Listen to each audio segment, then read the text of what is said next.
Hello again, everybody, and welcome to the Wrestling Skull podcast on this, the Halloween night. Unfortunately, we're not up live tonight. I've had some few problems with the internet, the joys of the internet in my house. It's been a bit of a nightmare. So I said to Matt before we went on, I said I'm not going to chance it. So you guys will obviously hear this as soon as it goes out. But just in case people were wondering why we wasn't live tonight, that is the reason. The internet has been an absolute nightmare, and I just didn't want to chance it, especially on a night like Halloween, knowing our luck as it is, that would work out. But yes, you welcome us to the Wrestling Skull podcast on this review of Hell in a Cell, among other things. I'm your host John Scott, joined as always by my co-host Matt Essex. Matt, how have you been doing anything for Halloween today, being that today is the day, or have you been doing most of that over the weekend? No, I'm always a fan of Halloween. It's a great time, I think, and we've had quite a few trick-or-treaters already, and ran out of sweets. Oh well. Yeah. What do you do when that happens? People decorate. Turn the lights out. Plenty of stuff going on. I ended up for my Halloween. I ended up going like London on Saturday, and I've done this like overnight cinema, watching Quentin Tarantino and Robert Rodriguez films. It was like sort of 9 p.m. till 8 a.m. It was a really long night at the cinema, but very good experience. I recommend it to anybody that can get down there and do these evenings. It was pretty cool. So Matt, I think we need to get into what was Hell in a Cell last night, the Raw pay-per-view of this month of October, and I think it's safe to say, Matt, that after the SmackDown pay-per-view, only pay-per-view that we got last time, our expectations going into this one, even though it was Raw, Matt, was, on my side anyway, slightly underwhelming, even though it was booked as a triple main event. And we spoke about that a lot last week, Matt, about the idea of having 3 Hell in a Cells. But before we actually dive into the main show itself, did you have a chance to see the kickoff? I thought that again, I feel like another case of we have these talented individuals, but we need to come up with some excuse to have them on the show, so we just put them in the pre-show, sort of bundle them all in together. Yeah, it did feel like that. I mean, I only caught the back end of it, but it looked like just a lot of spots going on, and just guys trying to get their moves in quick, and kind of see you later kind of thing for me. But obviously for those of you that might be listening to our podcast for the first time, when we do reviews nowadays anyway, we don't give a score or an overall summary on the whole kickoff matches, just because I think it's unfair on those guys in particular, because it is kind of a hopeless position that they're in sometimes, and it's kind of unfair to compare it to the rest of the matches that come up on the main show. So be that as it may, Matt, let's go into the main show, and going into this, Matt, I mean, was your expectations like me? Were you a little bit underwhelmed about going into this, or was you sort of keeping one eye on that women's match and thinking that was going to get you over the line? Yeah, definitely. The anticipation was for that match. I think in general, though, I wasn't too I wasn't expecting too much from it, but I find it's best to go into these things that way, because then when if it does exceed your expectations, then it just seems better. But if you go in there a little bit pessimistic and you're expecting bad things to happen, you probably won't enjoy the show anyway. I should be more like that, really, I think. I don't know why I'm not after all these years either. But the first match we get, Matt, straight off the bat is going to be, is the US title match between the defending Roman Reigns against Rusev. And We spoke quite a lot, and I know that a lot of our listeners have certainly been commenting about the pacing of a show because we talk about it, and it's something that our listeners don't always pick up on. But because, since we've literally gone on about it quite a lot on our when we do a lot of reviews, I think people actually understand the idea of pacing, especially if you're there live. What did you think about having this match on first, and was that the right call to kick the night off? I think on the last show you did sort of say this, didn't you? You said they would have to start with a Hell in a Cell match.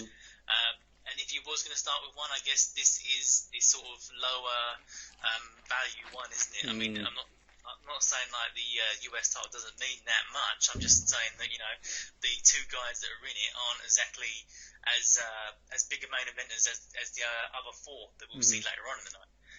But I wasn't too surprised that this came on first. I was kind of thinking after what you said, you would need to spread them out kind of evenly throughout the night, so as to not zap the fans too much, because you couldn't just put them back to back because it might be a bit too much. It'd be like watching one super long Hell in a Cell match if you did that. Yeah. The match itself for me, getting into this, I mean, I thought both guys did a pretty decent job. I think they had some good chemistry with one another. At certain points, I almost forgot Roman Reigns was the guy that gets booed sometimes. Like, I felt there were moments in that match, Matt, where the fans were almost, following this guy a little bit more, and they were into what he was doing. The only part to this match that I just didn't like was just the kind of the way it ended. Just that sort of spear, and it was just okay. It was a little bit sort of flat for me, but it wasn't as bad as I probably thought. But again, I do have to reiterate this. Did you feel the need for a Hell in a Cell for this match overall, Matt? After what we got? Oh no, I mean completely not. I mean, when I was watching it, I was saying, why is this match even on? I mean, I get that they have to have the match, and there is sort of a feud between the two, but it just all stems back to, you pushed my wife's face in a cake, and for that I'm going to take you to Hell in a Cell. It's really false, and I couldn't really buy into it too much, but I have to say, like you, I was pleasantly surprised because I did kind of forget the stigma that's attached to Roman. He did his job great, I think, in there. I think he played. He's supposed to be playing a face. He did that well. I mean, this could have been written for John Cena, and in the same way, I think. So I think he did a good job. Yeah, I think I think this is one of Roman's more better outings, no doubt about it. But I just think the whole thing with the Hell in a Cell, like, I think we've gone overboard on it anyway about the idea of having 3 Hell in a Cells on one night is way too. I mean, it's already one too many as it is, but I mean, let alone a third one on the night. But yeah, I don't think that feud ever got to that stage where you need to have them in Hell in a Cell, especially in this day and age where Hell in a Cell, it's like the structure itself, Matt. I mean, it's not like the old Hell in a Cell. These things are much bigger than what it first came out as, like the days of Shawn Michaels and Mick Foley. This cell structure is a lot taller than all that, and the actual idea of how that match is used now, I think over time has also changed. But we'll probably get into that more as we go along because we've got another 2 of these Hell in a Cell matches to talk about. But the result of the match, Matt, I guess no surprise your end that Roman Reigns was going to defend and win this match for you. Yeah, no surprise there. It's always been apparent the WWE have big plans for Roman, and even though they sort of put the dimmer on that a little bit, it's definitely not faded out, is it? I mean, they're still pretty hot on him. Yeah, the only sour part to this is Rusev. I feel like that guy has so much potential and so much talent that I just don't want to see him get lost. And again, I don't know where he goes from here because this seemed to me like, I mean, I already felt this feud went a little bit too long anyway, but this was definitely the payoff match now, and that these two will break off from one another. But where does Rusev go from here, Matt? So far, I mean, where would you see him going back into that mid card, or would you see maybe something a little bit better for him, or do you think we're just going to get lost with him again?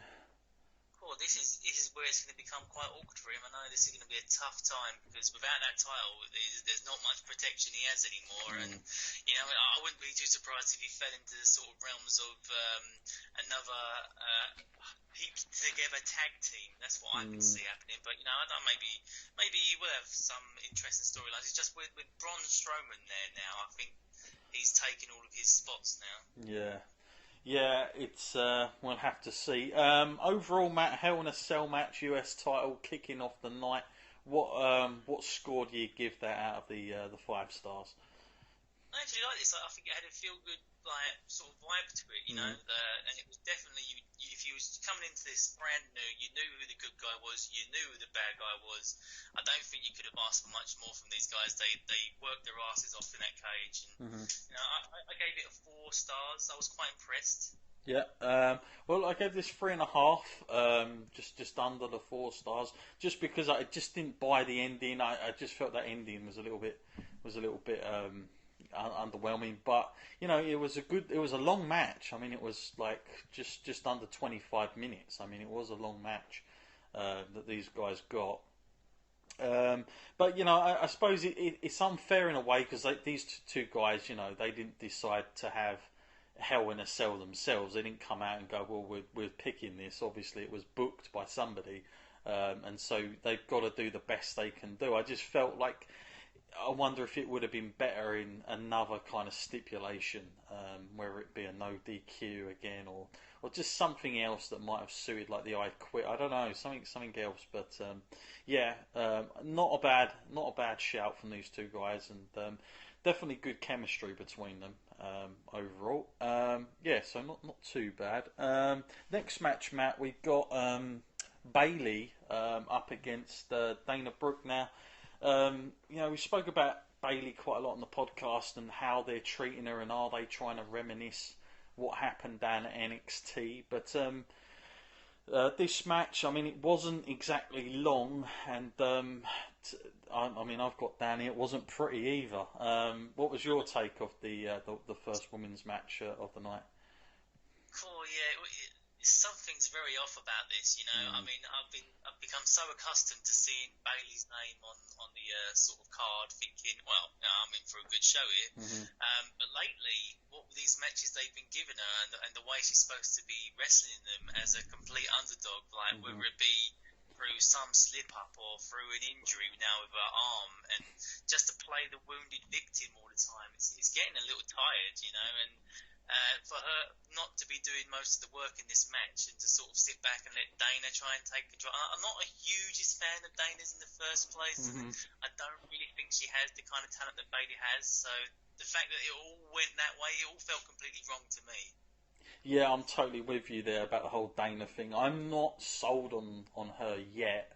I think she's got, she's a decent wrestler, but she's not anywhere at the level that some of the other girls are at. So, but yeah, I mean, Bayley, there's just something that's just not clicking on that main roster. And of all people that gets the nod, you'd think Bayley would be the one that, no matter what, she's going to succeed.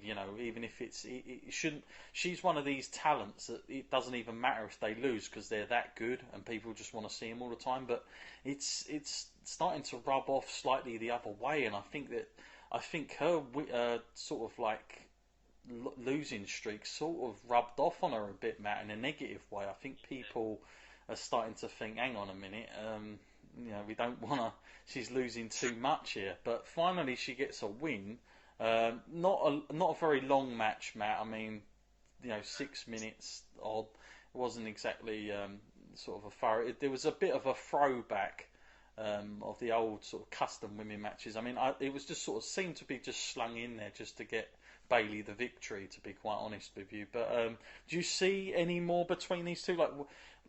Because obviously we'll talk about what happened after this show, because they did what do they call that? Raw Talk, is it, or Talk Raw?